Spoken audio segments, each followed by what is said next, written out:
Oi, eu sou o Glenn, sejam todos bem-vindos a mais um vídeo nesse que eu vou falar de A Revolução dos Bichos.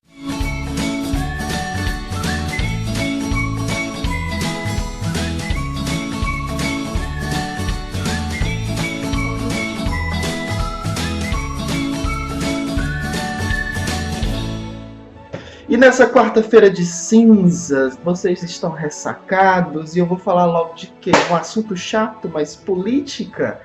Sim, mas a política vista por um viés bem mais suave, bem mais interessante. Apesar do livro A Revolução dos Bichos, do George Orwell, trazer uma crítica pesada ao governo e ao esquema de governo, é um livro relativamente suave. Nós temos aqui meio que uma fábula de uma fazenda em que os animais se revoltam por conta dos maus tratos recebidos pelo dono da fazenda, o Sr. Jones, que os deixava passando fome, e eles trabalhavam muito, recebiam pouco, e toda a produção que os animais realizavam se destinava ao consumo humano. Então isso gerou uma certa revolta. Quando eles realmente se rebelam contra o Sr. Jones, eles assumem o controle da fazenda, eles começam a se organizar socialmente, né?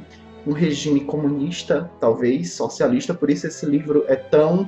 Ainda é proibido a leitura desse livro em alguns países aí pelo mundo. Dentro de uma fazenda, no meio rural, esse cenário tão simples entrega para o leitor uma noção bem complexa, bem real e bem próxima da sociedade em que nós vivemos.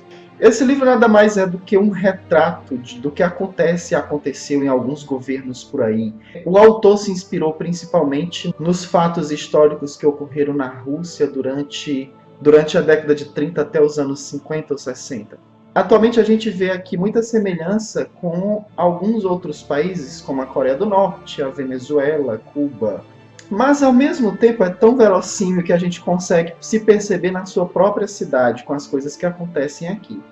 Acontece que, do nada, em que nós temos uma fazenda de pessoas, né, animais que se conheciam durante toda a sua vida, e que começam a estabelecer seus líderes, suas regras, suas normas, suas leis, né?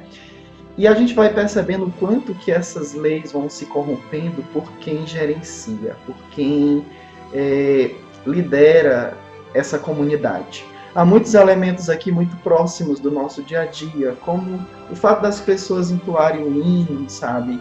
De como isso mexe com o sentimento nacionalista das pessoas. A gente percebe aqui a corrupção do governo, a gente percebe aqui a elaboração de uma certa burguesia de alguns privilegiados, no caso são os porcos, que na história são os animais mais inteligentes, começam a estabelecer os critérios, né, para evoluir, para que a fazenda possa prosperar. Só que ao mesmo tempo que eles indicam essa prosperidade, essas coisas que têm que ser feitas, como a construção de um ninho, eles se autoprivilegiam e a gente consegue se identificar muito bem com alguns governantes que tem por aí, né? E a história caminha também até o ponto em que a gente percebe que a situação geral de vida desses animais vai se igualando muito ao que era antes da Revolução. E uma coisa que eu achei muito interessante, que me chamou bastante a atenção, é o fato de que ele colocar sempre, com o avançar de alguns dias, meses e anos, como a mente desses comandados, desses animais comandados, se permitia compreender ou aceitar todas as imposições desses governantes e de como eles esqueciam como era o passado. Eu vejo isso tanto no meu dia a dia, as pessoas que reclamam de como a situação está, que dizem que nunca foi pior, ou de que a situação é terrível e que esse governante é péssimo, mas as pessoas esquecem de como era antes e que talvez houveram algumas evoluções, houve algumas melhoras, né, em alguns sentidos. Mas pelo fato de se tratar de seres humanos, né, o ser humano nunca está satisfeito. Então eles esquecem de quão ruim eram as coisas anteriormente, que talvez tenha acontecido uma melhora, né? Claro que a gente precisa melhorar cada vez mais, mas essa fragilidade da memória histórica, essa fragilidade da mente, de não pensar por si próprio, eu achei isso tão presente, que eu achei esse livro simplesmente incrível. Eu acho que as pessoas têm que ler esse livro, sim, elas vão se identificar em muitos momentos aqui. O livro é curtinho, tem 150 páginas, eu li em 2 dias, e a história segue um ritmo muito gostoso. Cada capítulo da história apresenta um fato que é muito importante para que a gente se identifique enquanto membro de uma sociedade, quanto que a gente se espelha no que está acontecendo aqui. Eu achei isso muito legal. Há 2 filmes aqui mesmo no YouTube que você pode ir lá conferir e assistir, que são muito bons. Um deles é da década de 50, que é uma animação. Eu assisti apenas 1 hora de duração, eu gostei muito.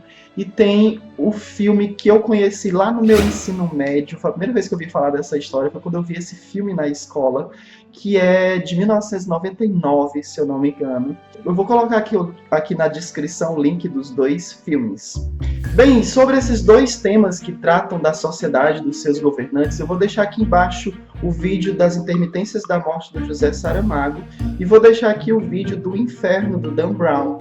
Se você gostou desse vídeo, por favor, dê um like. Se você não se inscreveu ainda, se inscreva no canal. Comentários são sempre bem-vindos. Até o próximo vídeo.